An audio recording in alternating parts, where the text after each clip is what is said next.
G'day everyone, welcome to Charge. Nathan Schmook is here with me. G'day Schmookie. G'day Matty. There is lots to get through today. Of course, the big headline story surrounding two Hawthorn Football Club players. Let's get straight to the two incidents that everyone is talking about. We'll start with the Hawthorn skipper Luke Hodge. He struck opposing skipper Andrew Swallow with an elbow in what really can only be described as a brain fade. It's been graded as intentional conduct, high impact to the head, and has been sent directly to the tribunal. So Nathan, did the MRP get this one right? We'll find out tomorrow night, Matty, when the tribunal has a look at it. They've given it the highest possible grading.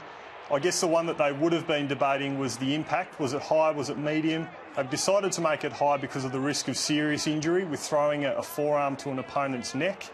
He might go in there and argue that that's only medium impact. I think he'd be better served to maybe go in there and just say, throw whatever you want to throw at me, and maybe get a one-week discount. Of course, the tribunal has the discretion really to do whatever it likes, but we would imagine they would follow the guidelines, and we'd be looking somewhere in the realm of 3 matches. Yeah, if this was medium impact, it would have been 3 matches down to 2. So the fact that they've graded this high impact means it's going to be probably above the 3, maybe with a one-week discount if he does go in there and plead guilty straight off the top.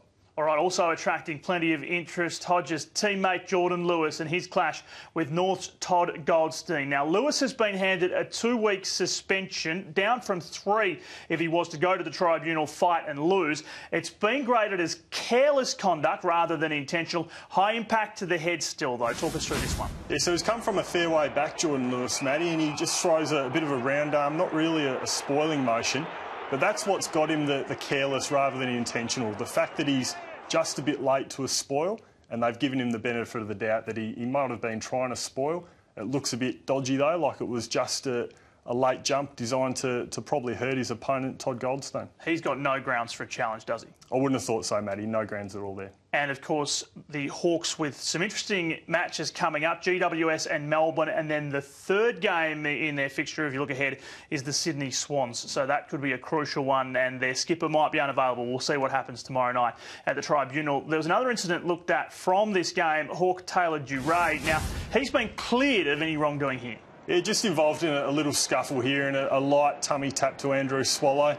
He was looking at maybe a $1,000 fine tops there, but the MRP's come back and said that that was insufficient force, and that's the right call. All right, moving on now, an incident from the Q Clash. Gold Coast's Stephen May charged with rough conduct against Brisbane Lions player Tom Rockcliffe. Now, Rockcliffe, as we know, was stretchered from the ground with concussion. This has been graded as careless conduct and high impact to the head. So it's 2 weeks with a guilty plea. Yeah, so they're both tracking after the footy here, Matty, and Stephen May decides that his best chance of winning the ball is to lay a bump. Tom Rockcliffe's probably just ahead of him there in the race to the footy. So he's cleared a path to get to the ball, laid a bump, and he does get him high, and we know that Tom Rockcliffe was knocked out before he even landed on the ground.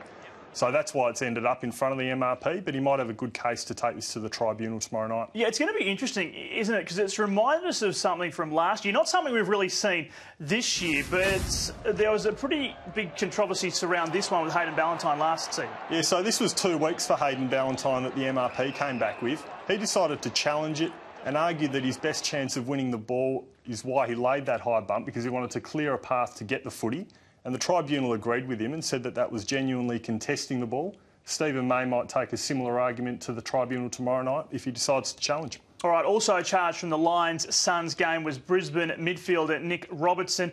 His offence, striking Gold Coast's Tom Nichols. It's been graded as intentional, low impact to the body, and it's a $1,000 fine with an early guilty plea. Yeah, this is the off-the-ball tummy tap, Matty, that they wanted to get out of the game, and $1,000 fine's about right. That's why Taylor Duray didn't have to pay, not a lot of impact.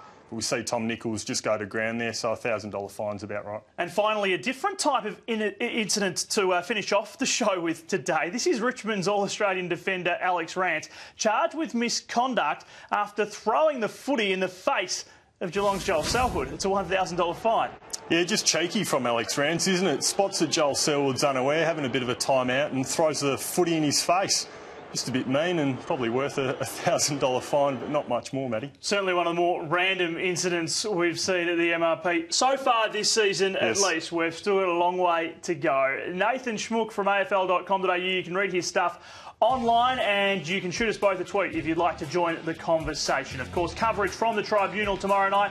Whatever happens, for now, from all the team here, it's goodbye.